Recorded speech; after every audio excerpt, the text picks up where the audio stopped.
This is Shane Watson here for PSD Sports. I'm lucky enough to be joined by Hall of Fame promoter Frank Warren. How are you, Frank? I'm fine, Sean. How are you, mate? All good, all good. Good. Obviously, we had a bit of a hectic press conference here today, as always, with Joe Saunders, especially with Curtis side after the last time, after everything happened on the post-fight press conference for the Langford fight. But it ended in a bit of like a lover's affair with Joe Saunders hugging Curtis Bill's side. a character. He is a character, but don't worry about that. Bill knows what he's got to do. He knows he can't afford to slip up. He knows he's dealing with a real live fighter who's his mandatory challenger, and there's a lot of stake here because the winner of this will get the winner of Golovkin and Alvarez. So, there's so much to go for, and nobody can afford to slip up. So there'll be a lot of tension, and I'm quite sure when we get to fight week, it's going to be quite edgy. Is Canelo, the winner of Canelo Golovkin, a fight that could happen early next year, do you believe? I do believe. Well, it depends who wins, because one of them may want to fight in December, but we'll see. And obviously it depends how the fight goes as well. If it's a really tough fight, and if there's head clashes or anything like that, it can always be kept off a little bit longer. Also, any idea of who you're maybe putting on the undercard of this? We'll be announcing it all next week. But there'll be a very strong undercard, and there'll be some really good fights on there. And also, how Billy Joe Saunders' camp's been going in Marbella, because we know he's been out there with Tyson Fury. Well, you look at him; he's lost a lot of weight. He's got the bit between his teeth. He's got the weight off. He's got himself, into a good frame of mind for his training camp over here. And he moves down with Adam Booth and starts. I think he starts tomorrow with Adam. So 8 weeks. Was it just under 8 weeks to get this going? So he knows he's got to focus on it and work very hard. Also, we had Josh Warrington against Kiko Martinez. A very tough, close fight. It was, and I didn't know until yesterday that the damage Josh done to his hand. I don't know if you've seen that photo that's out there. Oh yeah. He banged his hand up. So under the circumstances, having done that in the third round, I thought he'd done well anyway. But when you look at your handicap he fought under from the third round onwards, I think he'd done excellent.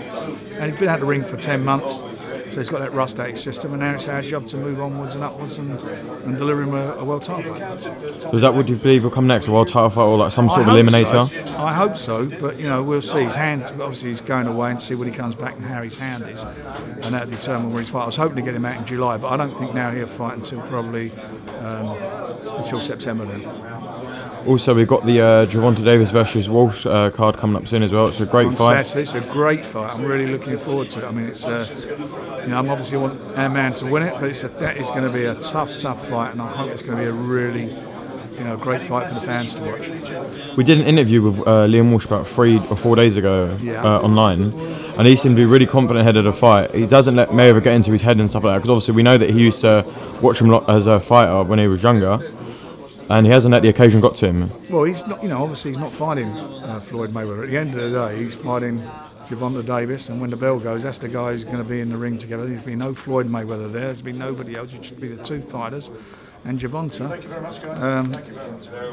I may have got it wrong, but they seem to think it's going to be a formality. I think he's going to be in for a shock. I can see him looking back over his shoulder at the corner saying, "I thought you told me this was going to be an easy job." I think it's going to be an excellent fight, and I'm really looking forward to it. Also with Anthony Yarde, he's fighting Chris Hobbs. It's his first step up to Southern Area level. Yeah. And how do you think that fight's going to play out? Well, look, we all know he's got tremendous power, but it's his first 10 rounder, so we're going to see things about, providing it goes the distance, if it goes the distance, you're going to see his boxing ability, and you're going to see what he's like as far as his stamina is concerned. So, those questions that you ask of all young fighters, you're going to see that. But, I've got a lot of faith in Anthony. I think he's got one of the best trainers in the business in Tunde, who's done a fantastic job. They've got a great working relationship. So I'm looking forward to that fight, and hopefully he comes through it, him moving through the division fairly quickly. Also, there's so much to say on the Tyson Fury situation. Give me a shout tomorrow on that. And also the Hughie Fury situation with the Parker. Same. Parker, that's out for negotiations at the moment. If we can't agree the deal, it'll go back out to purse bits again in the next 30 days. Is that something you could be confident of winning and bringing over here? Well, I'd like to give it a go. We lost it by $200,000 the last one, and they had the champion. So hopefully, if we do go to purse bids, that's a big if. If we do, we'll do the best for our man to get the opportunity here for him. Because obviously Tony Bellew and other fighters have been very vocal about fighting Parker and Dylan White. Vocal as much as he likes. It's the WBO title, and it's been ordered and mandated, and Tony Bellew will have to get in the line. That is not happening unless Parker vacates the title. So you believe Hughie Fury can spoil the party? And well, he's not going to spoil the party. I mean, he is the mandatory challenger, and he has been. And if he wins the fight, then he'll be the man in the driving seat.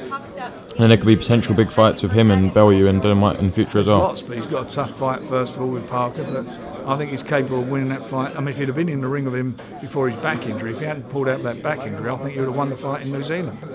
Also, is that much to say on the Virginder Singh situation?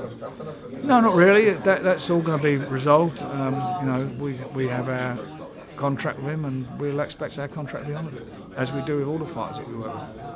Well, it's been great talking to you again today, Frank. Thank as you, always. young man. Very good. And we'll catch up with you, well, ahead of fight week with Javante Davis We're all and this Liam week, Walsh. aren't we? So I'm quite sure we will do. Yeah, well, take care. Bye. Lovely, thank you.